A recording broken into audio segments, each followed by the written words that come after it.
C'est donc le projet CompoFast porté par Arkema. Beaucoup de points communs, évidemment, avec ce que vous êtes en train de développer, ce projet Fast Light. Anne Bardot, donc vous êtes, je rappelle, chef du programme allègement à la direction de l'innovation de PSA. Le programme, il est très large parce que c'est vrai qu'on parle des matériaux, mais pas seulement. Vous travaillez sur les procédés de mise en forme. Évidemment, Daniel Couratin est spécialiste de ça. L'assemblage, le système industriel. On a parlé aussi de recyclage. Enfin, il y a un vaste champ de travail. Oui, il y a un vaste champ qui est très, très complexe parce qu'aujourd'hui, on travaille avec de l'acier et donc toutes nos productions et nos chaînes industrielles sont adaptées à ce type de matériaux. Et donc introduire ces nouveaux matériaux, ça a un grand bouleversement parce que ça veut dire travailler différemment l'assemblage, évidemment. On ne va pas utiliser les mêmes techniques, les mêmes technologies. Et puis surtout, il va falloir choisir les matériaux en fonction des comportements du véhicule. Enfin, typiquement, quand on est en choc, on va choisir tel type de matériaux, ou on va conserver l'acier, ou on va essayer justement les matériaux propose CompoFast.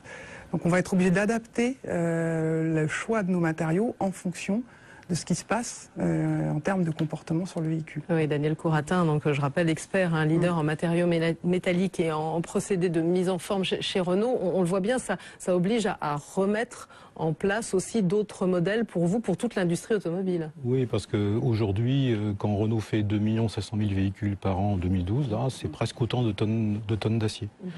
Et donc, ça va être très difficile d'arrêter tout le système industriel qui existe aujourd'hui pour produire ces millions de tonnes d'acier, sachant que derrière, il y a des transformateurs. Dans nos usines, il y a des procédés, enfin, il y a des équipements d'emboutissage, il y a des équipements de soudage, il y a des équipements de peinture.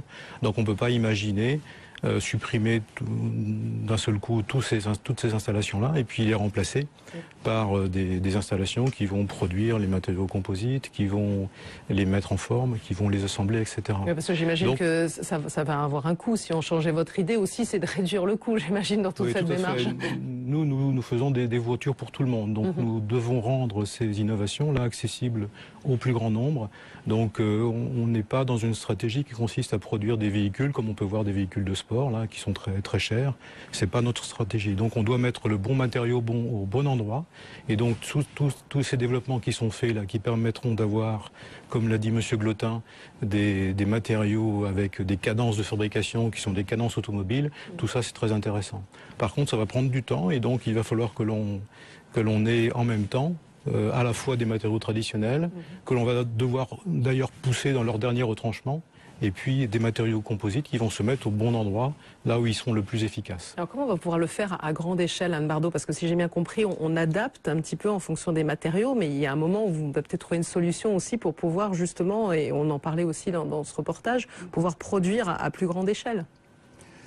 Adapter à grande échelle, c'est déjà adapter la conception à grande échelle et adapter, vous dire, voilà, sur l'aspect industriel. Oui, industriel, exactement. Oui. Après, il y a des stratégies qui vont être différentes. C'est-à-dire, soit on va passer par l'intermédiaire d'un transformateur qui va nous produire des pièces, auquel cas PSA ou Renault, on va acheter ces pièces et assembler ces pièces pour construire une carrosserie automobile. Donc on va bouleverser un peu aussi la façon de travailler. Aujourd'hui, on achète des pièces acier, mais voilà, on va acheter ces pièces à des transformateurs qui eux-mêmes achèteront des matériaux, etc. Donc, ces plastiques, ces composites là dont on est en train de parler, vous ne les avez pas découverts comme ça, Daniel Couratin, ça fait un petit moment aussi, c'est quand même dans l'industrie automobile, d'une bonne vingtaine d'années, mais c'est vrai qu'on avait parfois peut-être du mal à mettre tout ça en place et finalement c'est à travers ce projet, comme ce projet Fast Light, qu'on peut passer à la vitesse supérieure. Oui, tout à fait, enfin, ces composites on les connaît, enfin ces plastiques on les connaît. La nouvelle Clio 4, là, sur certaines versions, un haillon qui est en thermoplastique, c'est une nouveauté. Ça nous permet de gagner environ 3 kilos. Et donc l'objectif, c'est effectivement de multiplier ces cas d'application de ces matériaux composites. Alors il y a un item qui est très important dans l'introduction de ces matériaux composites dans nos véhicules, c'est comment lier, puisque j'ai dit qu'on allait avoir un moment relativement long dans lequel il y allait avoir à la fois des matériaux traditionnels et des matériaux nouveaux. Il va falloir que l'on mette au point des techniques d'assemblage entre ces matériaux traditionnels et ces matériaux nouveaux. Et c'est d'ailleurs un des sujets de Fast Light, que l'on appelle l'assemblage Fast Light, on n'a pas beaucoup innové dans le nom, mais dont l'objectif est de mettre au point de développer des technologies qui permettent d'assembler les matériaux traditionnels et puis les matériaux composites. Ouais, donc on voit donc la difficulté. Ça peut être à quel horizon ce projet et disons la concrétisation bien réelle, Anne Bardot? Ces projets sont tous des durées de 3 à 4 ans. Donc concrètement, on peut voir apparaître des solutions sur nos véhicules pas avant 2018. Voilà. Et c'est un projet, le total, le financement, il est de combien? Entre environ 40 millions d'euros. Oui, c'est ce qui représente un investissement aussi assez lourd, mais on comprend les enjeux, parce qu'on a bien rappelé aussi les enjeux aussi environnementaux de réduction de CO2, d'allègement aussi du poids à 95 grammes, les 95 grammes d'émissions de CO2, évidemment, on n'est pas dans le poids de la voiture, mais il y a véritablement un enjeu européen. Il y a un enjeu européen, puis l'allègement, c'est quand même un cercle vertueux. Parce qu'un kilo gagné directement, il y a des effets indirects qui sont aussi vertueux. C'est pour ça qu'on parle, M. Glotin disait 10 kilos, c'est 1 gramme.